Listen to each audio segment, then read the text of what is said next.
Salut la team et mes meilleurs vœux pour 2026. Et pour bien démarrer cette nouvelle année, voici mon bilan ludique 2025 avec mon top 10 de l'année. Allez, c'est parti!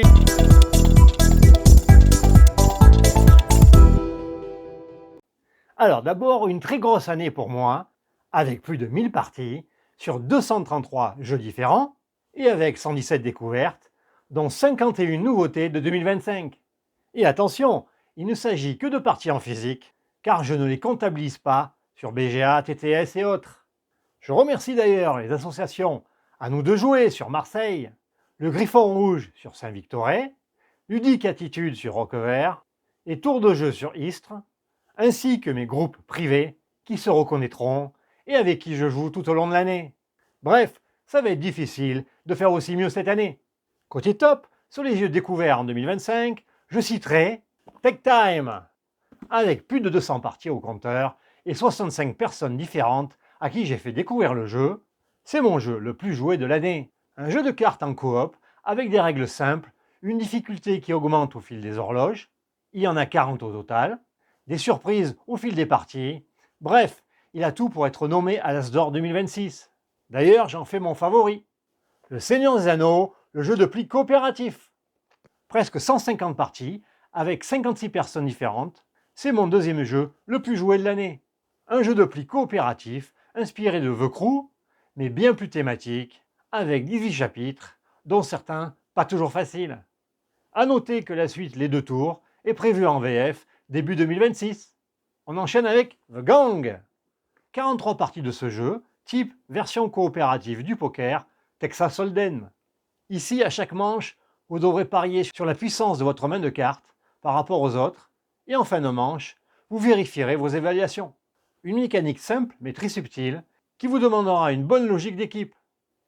Maskman, 38 parties pour ce jeu de pli très original, découvert au Festival de Montpellier, et qui vous mettra dans la peau d'un coach de catcheur mexicain.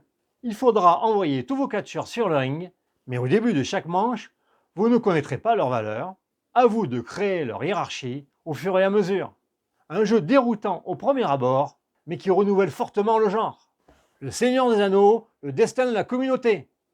20 parties pour ce jeu expert léger, type coopération, où vous devrez exploiter au mieux les capacités uniques de vos héros, afin de protéger Frodon et d'affronter les armées ennemies, tout en échappant à l'œil de Sauron et à ses horribles Nazgûl. Les mécanismes sont repris du système pandémique, mais retravaillés pour parfaitement coller avec le thème. Le jeu est assez difficile à gagner, surtout sur vos premières parties, mais quel plaisir lorsque l'anneau unique est enfin détruit. On continue avec Limite. 13 parties pour ce jeu de civilisation compétitif, se déroulant entre les années 1850 et 2060, depuis le début de la révolution industrielle jusqu'à un futur proche, le tout dans notre système mondial contraint par des ressources planétaires limitées. Vous serez à la tête d'une nation où chacune de vos décisions politiques influencera non seulement votre population et vos productions, mais aussi l'équilibre du monde et des autres nations. Terroscape. 13 parties actuellement pour ce jeu où vous incarnez soit des survivants qui doivent coopérer pour trouver comment s'échapper, et sans attirer l'attention ni faire de bruit dans le manoir, soit l'assassin doté de capacités uniques qui doit anticiper et piéger les survivants avant leur fuite ou l'arrivée de la police. Clairement, un jeu qui mélange ambiance, bluff et déduction, la victoire se jouant souvent sur le fil, ce qui permet à chaque camp d'espérer jusqu'au bout. Star Wars, la bataille de Hoth, reprenant le système de jeu de Command & Colors, également utilisé dans Mémoire 44, ce jeu nous propose 17 scénarios inclus dans la boîte, et même 2 mini-campagnes.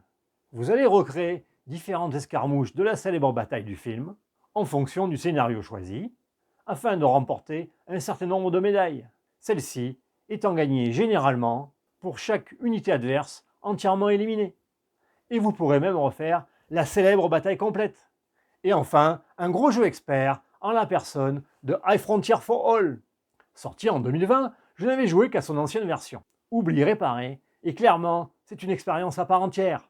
Explorer le système solaire demande de la résilience et une dose de réussite, mais quel plaisir de se poser sur une des lunes de Jupiter.